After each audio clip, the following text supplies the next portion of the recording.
हमारे अपने YouTube channel पे। आज हम लोग सीटेट के सबसे मोस्ट इम्पॉर्टेंट 30 क्वेश्चंस विज्ञान के करेंगे, जो हमारे PYQs हैं। यदि आप इनको अच्छे से करते हैं तो आप यकीन मानिए साइंस में आप बहुत अच्छा स्कोर करेंगे। चलिए आज का सेशन शुरू करते हैं। यदि आपको सेशन पसंद आए तो प्लीज़ चैनल को सब्सक्राइब करें, वीडियो को लाइक करें और कमेंट बॉक्स में अपना सुझाव ज़रूर दें। ठीक है, आज का सेशन शुरू करते हैं। चलिए इस सेशन का फर्स्ट क्वेश्चन शुरू करते हैं।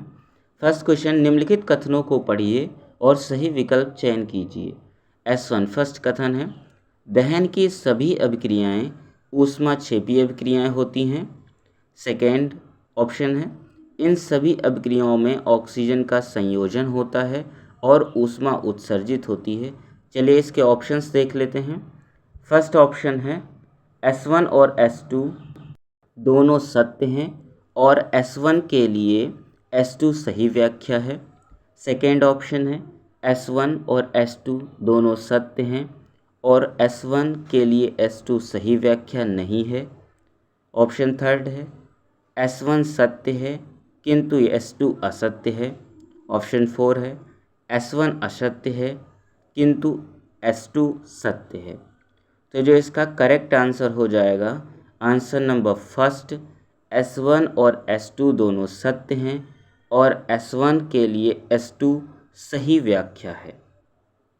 नेक्स्ट क्वेश्चन देखते हैं, क्वेश्चन नंबर 2। R1 अभिक्रिया 1 में देखते हैं, बेरियम क्लोराइड सोडियम सल्फेट से अभिक्रिया करता है। R2 अभिक्रिया 2 में देखते हैं, मैग्नीशियम ऑक्साइड कार्बन डाइऑक्साइड से अभिक्रिया करता है। निम्नलिखित में से क्या सत्य है? R1 R2। फर्स्ट ऑप्शन है संयोजन अभिक्रिया, वियोजन अभिक्रिया। सेकेंड ऑप्शन द्विविस्थापन अभिक्रिया, संयोजन अभिक्रिया। ऑप्शन थ्री है विस्थापन अभिक्रिया, द्विविस्थापन अभिक्रिया। ऑप्शन फोर है संयोजन अभिक्रिया, विस्थापन अभिक्रिया। तो जो इसका करेक्ट आंसर हो जाएगा, आंसर नंबर 2, द्विविस्थापन अभिक्रिया R1 में और R2 में संयोजन अभिक्रिया हो जाएगा। नेक्स्ट क्वेश्चन देखते हैं, क्वेश्चन नंबर 3। निम्नलिखित कथनों को पढ़िए और सही विकल्प का चयन कीजिए। पहला कथन है S1, भौतिक परिवर्तन सर्वदा उत्क्रमणीय होते हैं। दूसरा कथन है भौतिक परिवर्तन में कोई नया उत्पाद पर निर्मित नहीं होता है। अब इसके हम लोग ऑप्शन देख लेते हैं। पहला ऑप्शन है S1 और S2 दोनों सत्य हैं और S1 के लिए S2 सही व्याख्या है। सेकेंड है S1 और S2 दोनों सत्य हैं और S1 के लिए S2 सही व्याख्या नहीं है। थर्ड है S1 सत्य है किंतु S2 असत्य है। ऑप्शन फोर है S1 असत्य है किंतु S2 सत्य है। तो जो इसका करेक्ट आंसर हो जाएगा, आंसर नंबर 4, S1 असत्य है किंतु S2 सत्य है। नेक्स्ट क्वेश्चन देखते हैं, क्वेश्चन नंबर 4। मोमबत्ती की ज्वाला के लिए निम्नलिखित सुमेलित कीजिए। A को B से सुमेलित करना है। मिलान देख लेते हैं। सर्वाधिक गर्म भाग, उधर है अंजलि मोम की वाष्प का अंतरतम भाग या क्षेत्र।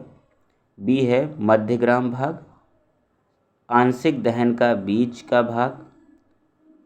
थर्ड है न्यूनतम गर्म का भाग या पूर्ण दहन का बाह्यतम भाग। इसके ऑप्शंस हम मैचिंग देख लेते हैं। तो मैचिंग से इसका जो आंसर करेक्ट हो जाएगा, आंसर नंबर 4 हो जाएगा। A यानी कि सर्वाधिक भाग जो मिलाया जाएगा वो पूर्ण दहन का बाह्यतम भाग होगा। B ऑप्शन मध्यग्राम भाग, उसका मैचिंग सेकेंड से होगा, आंशिक दहन का बीच का भाग। जो C है न्यूनतम गर्म भाग होता है, वो अंजलि मोम का वाष्प का अंतरतम भाग या क्षेत्र हो जाएगा। ठीक है, नेक्स्ट क्वेश्चन देखते हैं, क्वेश्चन नंबर 5। निम्नलिखित में से कौन सी धातु तनु हाइड्रोक्लोरिक अम्ल से अभिक्रिया नहीं करती है? ऑप्शन फर्स्ट है आयरन या लोहा। ऑप्शन 2 कॉपर या तांबा। Option 3 magnesium. Option 4 aluminium. तो जो इसका करेक्ट आंसर हो जाएगा, आंसर नंबर 2 कॉपर या तांबा। नेक्स्ट क्वेश्चन देखते हैं, क्वेश्चन नंबर 6।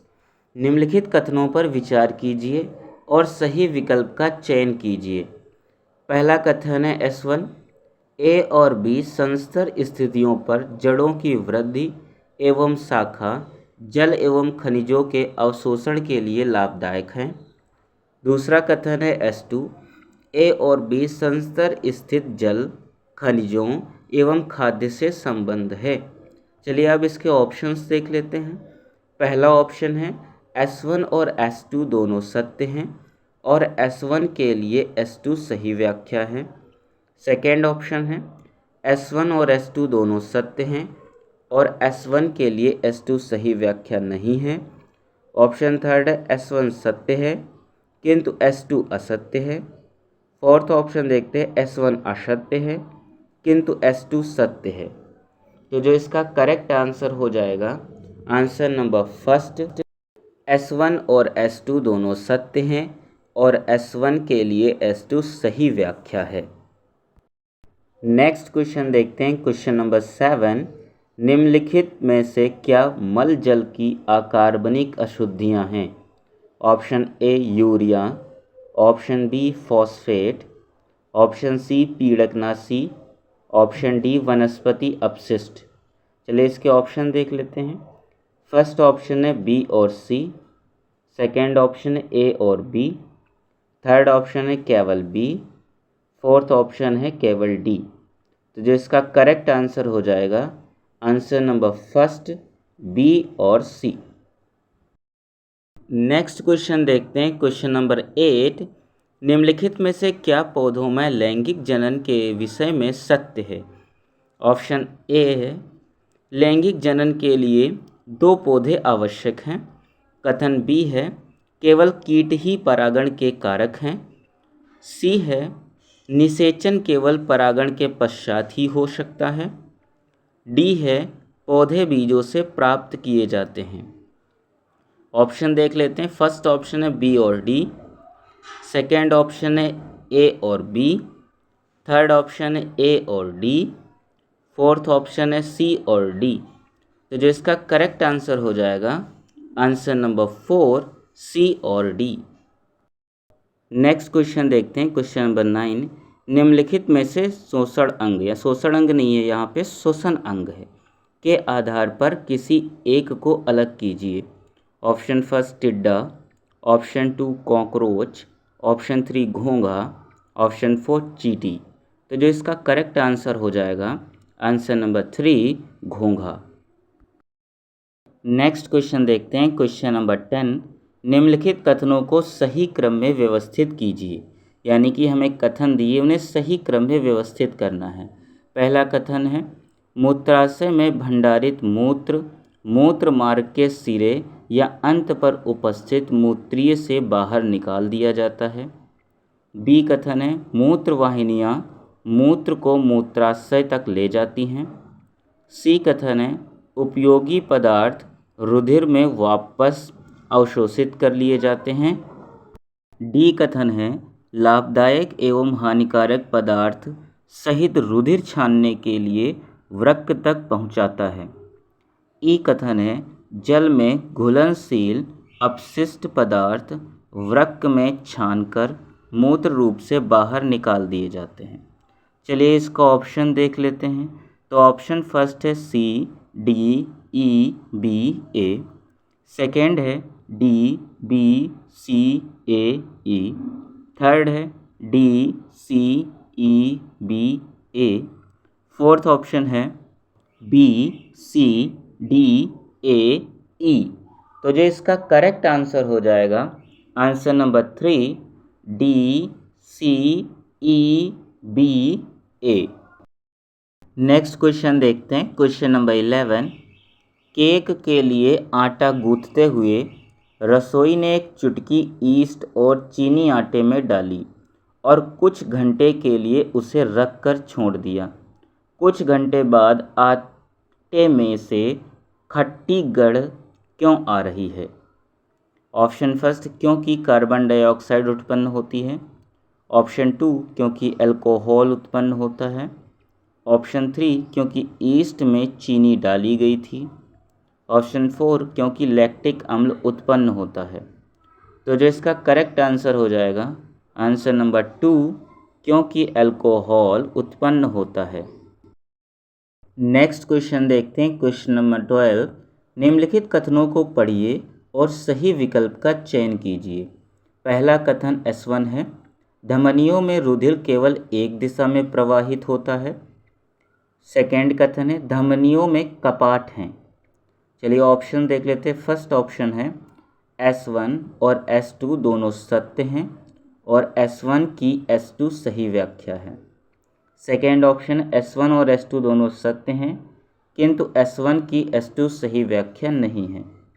ऑप्शन 3 है S1 सत्य है किंतु S2 असत्य है।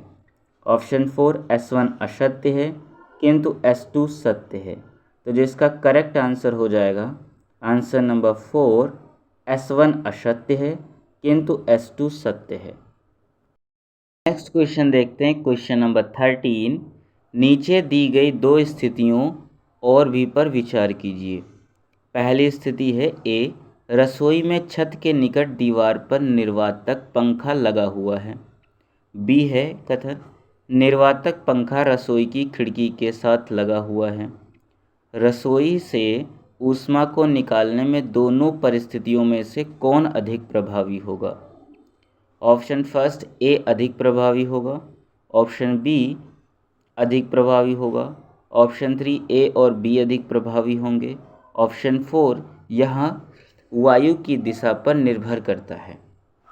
तो जो इसका करेक्ट आंसर हो जाएगा आंसर नंबर ए अधिक प्रभावी होगा। नेक्स्ट क्वेश्चन देखते हैं, क्वेश्चन नंबर 14। एक सरल लोलक में माध्य स्थिति और चरम स्थिति के बीच की दूरी कैपिटल डी है। यदि दूरी d/4 तय करने में गोलक t1 सेकेंड लेता है तो लोलक की समयावधि क्या है। Option first 8t1, option 2 12t1, option 3 4t1, option 4 16t1। तो जो इसका करेक्ट आंसर हो जाएगा answer number 3 4t1। Next question देखते हैं, क्वेश्चन नंबर 15। विद्यार्थियों को सारणी ए और बी में दिए गए आंकड़ों से दूरी समय आलेख खींचने के लिए कहा गया है। तो सारणी एक दे रखी है और दूसरी सारणी दे रखी है। ठीक है, तो चलिए अब इसमें हम लोग ऑप्शन देख लेते हैं। ऑप्शन फर्स्ट है बी से ए की ढलान अधिक होगा। ऑप्शन 2 ए से बी की ढलान अधिक होगा। ऑप्शन 3 ए और बी में ढलान बराबर और सम होगा। ऑप्शन फोर्थ में दी गई सूचना से निष्कर्ष नहीं निकाला जा सकता। तो जो इसका करेक्ट आंसर हो जाएगा आंसर नंबर 3 ए और बी से ढलान बराबर और सम होगा। नेक्स्ट क्वेश्चन देखते हैं, क्वेश्चन नंबर 16। किसी उत्तल लेंस द्वारा निर्मित प्रतिबिंब के अमाप को क्या होगा यदि बिंब को वक्रता केंद्र से परे रखा जाए और लेंस की मोटाई को घटा दिया जाए। ऑप्शन फर्स्ट है कोई परिवर्तन नहीं। ऑप्शन 2 प्रतिबिंब का अमाप घट जाएगा। ऑप्शन 3 प्रतिबिंब का अमाप बढ़ जाएगा। ऑप्शन 4 कोई प्रतिबिंब नहीं बनेगा। तो जो इसका करेक्ट आंसर हो जाएगा आंसर नंबर 2 प्रतिबिंब का अमाप घट जाएगा। नेक्स्ट क्वेश्चन देखते हैं, क्वेश्चन नंबर 17। ध्वनि एवं प्रकाश के संदर्भ में निम्नलिखित में से क्या सत्य है। ए है ध्वनि उत्पन्न करने के लिए कंपन आवश्यक है। बी है प्रकाश से ध्वनि धीमे चलती है। सी है प्रकाश और ध्वनि दोनों को संरक्षण के लिए एक माध्यम की आवश्यकता होती है। चलिए ऑप्शन देखते हैं। फर्स्ट ऑप्शन है ए और बी, सेकेंड ऑप्शन है ए और सी, थर्ड ऑप्शन है बी और सी, फोर्थ ऑप्शन है केवल ए। तो जो इसका करेक्ट आंसर हो जाएगा आंसर नंबर 2 ए और सी। नेक्स्ट क्वेश्चन देखते हैं, क्वेश्चन नंबर 18। एक सीमेंटेड फर्श पर M1 और M2 द्रव्यमानों के लोहे के दो टुकड़े रखे हैं। यदि M2 से M1 बड़ा होता है तो फर्स्ट ऑप्शन है M2 से M1 पर घर्षण बल अधिक लग रहा है। ऑप्शन 2, M2 से M1 पर घर्षण बल कम लग रहा है। ऑप्शन 3, M1 और M2 दोनों पर बराबर घर्षण बल लग रहा है। ऑप्शन 4, M1 और M2 पर कार्यकर्ता घर्षण शून्य है। तो जो इसका करेक्ट आंसर हो जाएगा, आंसर नंबर फर्स्ट, M2 से M1 पर घर्षण बल अधिक लग रहा है। नेक्स्ट क्वेश्चन देखते हैं, क्वेश्चन नंबर 19। किसी प्लास्टिक की बोतल के मुख पर एक गुब्बारा रखा गया है। बोतल गर्म चरण जल में रखी गई, चरण फर्स्ट, और फिर ठंडे जल में रखी गई, चरण 2। गुब्बारे का क्या होगा? ऑप्शन फर्स्ट है चरण ए में पिचक जाएगा, चरण बी में फूल जाएगा। सेकेंड ऑप्शन है चरण ए में पिचक जाएगा, चरण बी में पिचक जाएगा। थर्ड ऑप्शन है चरण ए में फूल जाएगा, चरण बी में पिचक जाएगा। फोर्थ ऑप्शन है चरण ए में फूल जाएगा, चरण बी में फूल जाएगा। तो जो इसका करेक्ट आंसर हो जाएगा, आंसर नंबर 3, चरण ए में फूल जाएगा, चरण बी में पिचक जाएगा। नेक्स्ट क्वेश्चन देखते हैं, क्वेश्चन नंबर 20। फ्यूज की विशेषताएं क्या होनी चाहिए? ऑप्शन फर्स्ट है पतला तार, निम्न प्रतिरोधकता, निम्न गलनांक। ऑप्शन 2 है मोटी तार, निम्न प्रतिरोधकता, उच्च गलनांक। ऑप्शन थर्ड है पतला तार, उच्च प्रतिरोधकता, निम्न गलनांक। ऑप्शन 4 है मोटा तार, उच्च प्रतिरोधकता, निम्न गलनांक। तो जो इसका करेक्ट आंसर हो जाएगा, आंसर नंबर 3, पतला तार, उच्च प्रतिरोधकता, निम्न गलनांक। नेक्स्ट क्वेश्चन देखते हैं, क्वेश्चन नंबर 21। एक शिक्षिका ने कक्षा में भली प्रकार से संरक्षण के संप्रत्य पर चर्चा की।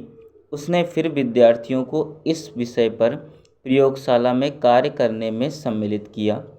विद्यार्थी ने यह जांचने के लिए कि लोहे की वस्तुओं के आर्द्र वायु से संपर्क में आने पर उस पर जंग लग जाता है, समूह में कार्य किया। उपरोक्त उल्लिखित प्रयोगशाला के कार्य के संदर्भ में निम्नलिखित में से क्या सत्य नहीं है? ऑप्शन पहला है इसे निगमनात्मक प्रयोगशाला कार्य के रूप में चित्रित किया गया है। ऑप्शन 2 है विद्यार्थियों को कुछ विचार तो हैं कि उनसे क्या ज्ञात करने की अपेक्षा है। थर्ड, यह कक्षा में चर्चा किए गए संपत्तियों का शोधन करने में सहायक है। फोर्थ ऑप्शन है यह विद्यार्थियों को एक सामान्य कारण तक पहुंचने में अवलोकनों के उपयोग की अनुमति देता है। तो जो इसका करेक्ट आंसर हो जाएगा, आंसर नंबर फर्स्ट, इसे निगमनात्मक प्रयोगशाला कार्य के रूप में चित्रित किया गया है। नेक्स्ट क्वेश्चन देखते हैं, क्वेश्चन नंबर 22। वैज्ञानिक सिद्धांतों के संदर्भ में निम्नलिखित में से क्या सत्य है? ए, वैज्ञानिक सिद्धांत प्राकृतिक परिघटनाओं की एक व्यवस्थित व्याख्या देते हैं। बी, वैज्ञानिक सिद्धांत को समझने के लिए हमारी कल्पना पर बहुत अधिक जोर पड़ता है। सी, वैज्ञानिक सिद्धांतों को नई परिघटनाओं का पूर्वानुमान लगाना चाहिए जिनकी पुष्टि प्रयोग द्वारा हो सके। डी, वैज्ञानिक सिद्धांत सर्वथा अनंतिम हैं। तो जो इसका करेक्ट आंसर हो जाएगा, answer number 4, A, B and D. Next question देखते हैं, क्वेश्चन नंबर 23। निम्नलिखित में से कौन सा एक अपसारी प्रश्न है? नेक्स्ट क्वेश्चन देखते हैं, क्वेश्चन नंबर 23। निम्नलिखित में से कौन सा एक अपसारी प्रश्न है? ऑप्शन फर्स्ट, समझाइए कि कार्बन डाइऑक्साइड आँख को कैसे नियंत्रित कर पाती है। 2 है घर्षण एक मित्र है या शत्रु। थर्ड है द्रवों में तैरती वस्तुओं की विशिष्ट आकृति क्यों होनी चाहिए। फोर्थ है क्या होगा यदि हम पेड़ काटते चले जाएंगे। तो जो इसका करेक्ट आंसर हो जाएगा, आंसर नंबर 4, क्या होगा यदि हम पेड़ काटते चले जाएंगे। नेक्स्ट क्वेश्चन देखते हैं, क्वेश्चन नंबर 24। निम्नलिखित उदाहरण पर विचार कीजिए। मान लीजिए हम एक कमरे को ठंडा करना चाहते हैं। ऊष्मागतिकी हमें बताती है कि हमें ऐसा करने के लिए अतिरिक्त ऊर्जा खर्च करने की आवश्यकता है। इस अतिरिक्त ऊर्जा की विद्युत द्वारा आपूर्ति की जाती है, जो कमरे को ठंडा करने में एयर कंडीशनर को सक्षम बनाती है।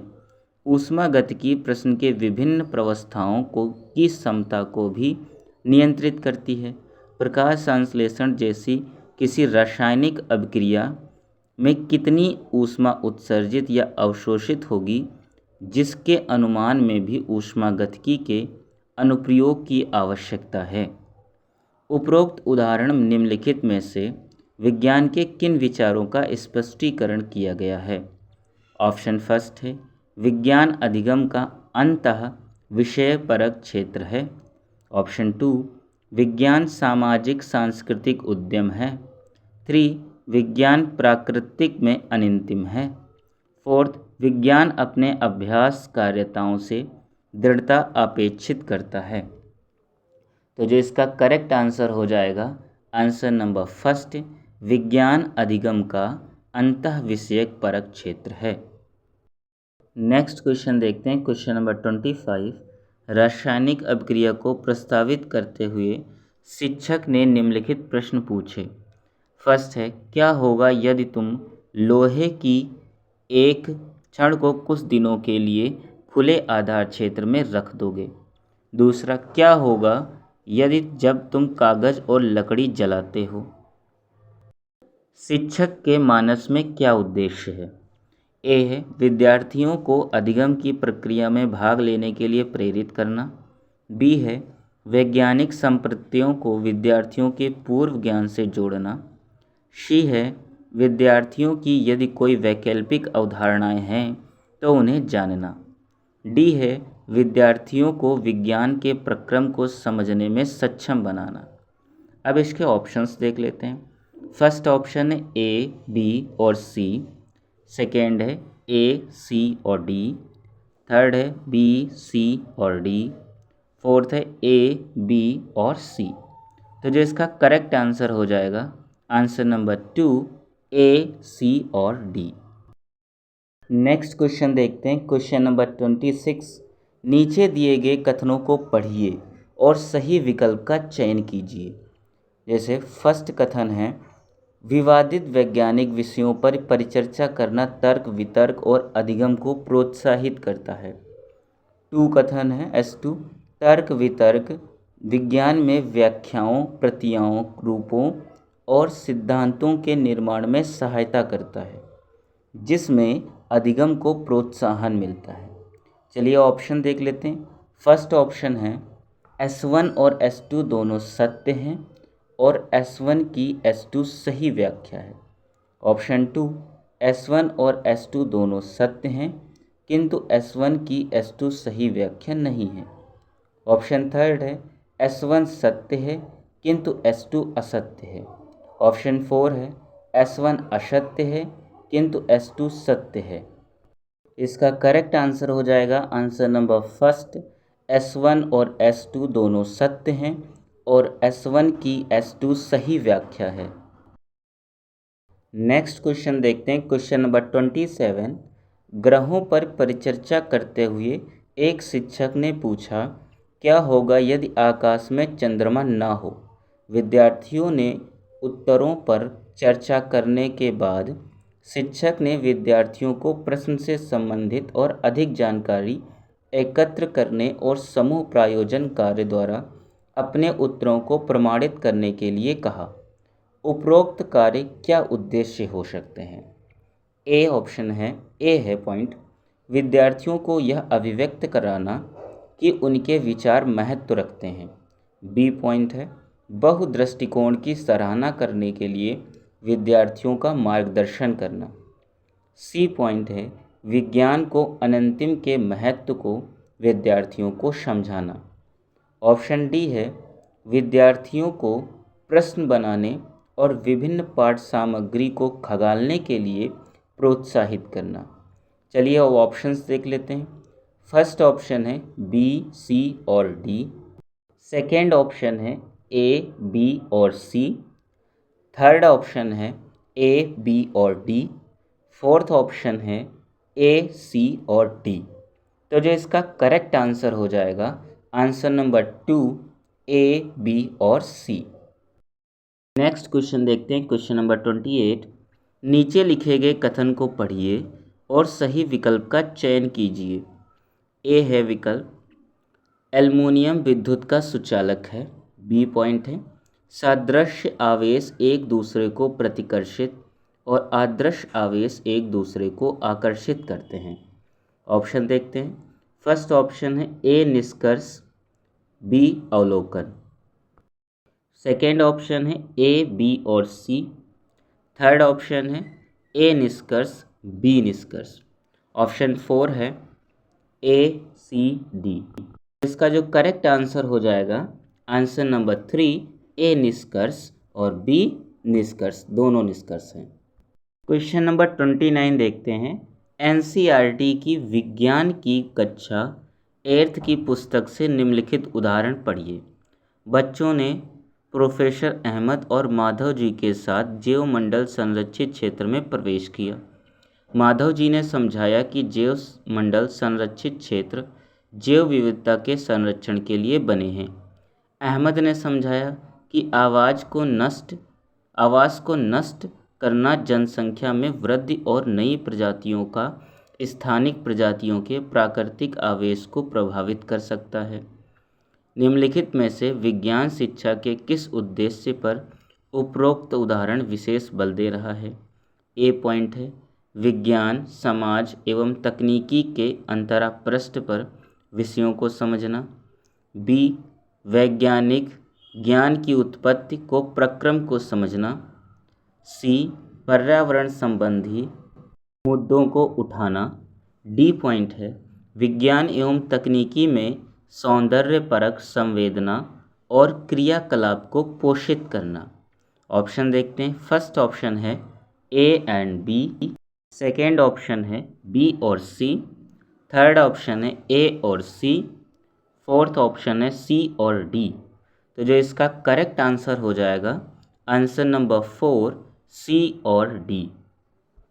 नेक्स्ट क्वेश्चन देखते हैं, क्वेश्चन नंबर 30। निम्नलिखित उदाहरण को पढ़िए। हमारे लिए परावर्तन और अपवर्तन प्राचीन घटनाएं हैं। नवजागरण के दौरान प्रकाश की प्रकृति के विषय पर चर्चा इन्हीं दो परिघटनाओं पर केंद्रित थी। 17वीं शताब्दी में हाइजन ने प्रस्तावित किया कि प्रकाश तरंगों से बना है। तत्पश्चात न्यूटन ने प्रस्तावित किया कि प्रकाश कणों या कणिकाओं से बना। निम्नलिखित में से विज्ञान की प्रकृति में कौन से पहलुओं को उपरोक्त उदाहरण समझ रहा है। ए पॉइंट है, विज्ञान समाज और संस्कृति में प्रतिस्थापित है। बी पॉइंट है, वैज्ञानिक की सृजनता और कल्पना से विज्ञान की प्रकृति होती है। सी पॉइंट है, विज्ञान प्रकृति से अनंतिम है। डी पॉइंट है, विज्ञान की प्रगति एवं निश्चित वैज्ञानिक विधि के आधार पर होती है। ऑप्शन देखते हैं। फर्स्ट ऑप्शन है ए और बी। सेकेंड ऑप्शन है बी और सी। थर्ड ऑप्शन है बी और डी। फोर्थ ऑप्शन है सी और डी। तो जो इसका करेक्ट आंसर हो जाएगा आंसर नंबर 4 सी और डी। मुझे उम्मीद है कि आपको ये सेशन काफ़ी पसंद आया होगा, तो प्लीज़ चैनल को सब्सक्राइब करें, वीडियो को लाइक करें, जिससे कि आपको सारे वीडियो टाइम टू टाइम मिलते रहें और आप अपनी तैयारी को अच्छे से करते रहिए। जय हिंद, जय भारत।